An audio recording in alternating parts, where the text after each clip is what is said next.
Hey, what is up guys, it's Bharat, and if you own a Moto G4 Plus, sometime today you started to receive the Android N update. So we're going to be checking that out today.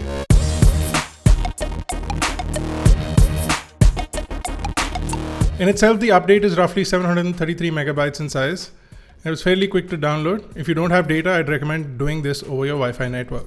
Now, it's pretty safe to update your phone to the latest operating system without any problems, but I would recommend doing a fresh install, meaning restoring the phone to factory data settings and then updating to the latest firmware for the best experience.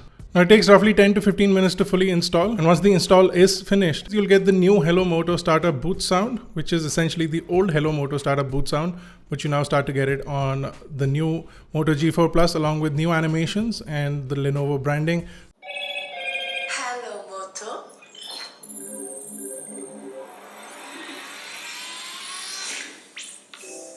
So once the phone boots up, you're on Android 7 finally. And I'm sort of disappointed at the delay in which the company has launched this update.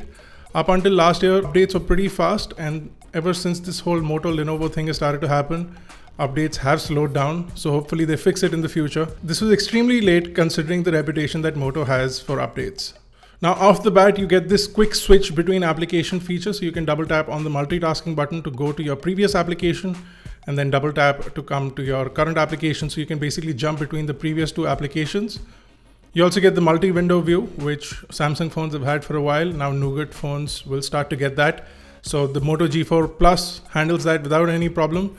You can run two applications that support multi-window on the device without any problems. You can also switch Google Chrome tabs to different windows. So if you have two tabs open on Google Chrome, you can have them in two separate windows. One could be running a video, while you could be browsing something else on the other tab. Now your setting panel comes with this new style layout. We saw this on the OnePlus 3 as well as the Google Pixel. Anything that's running Android Nougat, you get this feature, the new style settings panel. It allows you to basically run through your settings. You also get some setting suggestions, and you also get a quick glance on the left for all your settings. So if you want to jump from one tab to the other, it's fairly quick and relatively easier. Now inside settings, you also have something called Data Saver. It allows you to manage your applications running in the background. So you can turn them off and will help you considerably save data when the apps are in the background and you don't need them. You also get now DOS on the go. So you'll always get a lower power usage thanks to Android 7's built-in DOS feature, which is on at all times when your screen is off. You also get direct replies and notifications over here. And speaking of notifications, you also get bundled notifications. So if you get a bunch of notifications from one particular application, they will be grouped into a single notification. You also get quick toggles on the top. So you can customize these by jumping into your toggle tiles and then editing the tiles as per your layout. And once you've set the layout, you can customize the quick shortcuts as well. You also get advanced controls for notifications. So if you get a notification from an app that you don't want anymore, you can just long press on a notification and then you go into notification settings for that particular app and then you can customize it. On Android 7 Nougat, you get a separate lock screen wallpaper and a home screen wallpaper, which was not the case prior to Android 7. If you did have a skin or a custom launcher or a company launcher like Samsung or HTC, you did have that feature, but if you were running stock Android, a separate home screen and lock screen wallpaper was not a feature. Now you have that. You also get the new emojis. So a lot of emojis have been added to the Google keyboard. Human emojis with a bunch of multiple skin tones. The Moto G4 Plus seems to be running pretty well on the Android N update.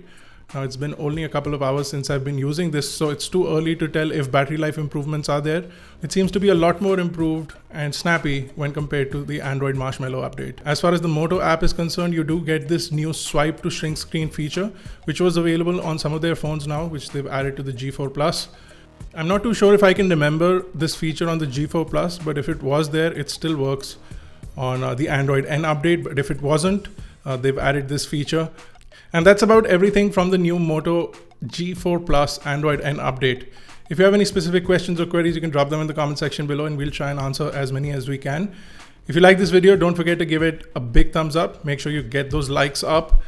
And then make sure you hit that subscribe button to subscribe to iGyaan for more such tech videos. And hope you're having happy holidays and are heading for a fantastic new year. I'll see you guys in the next one.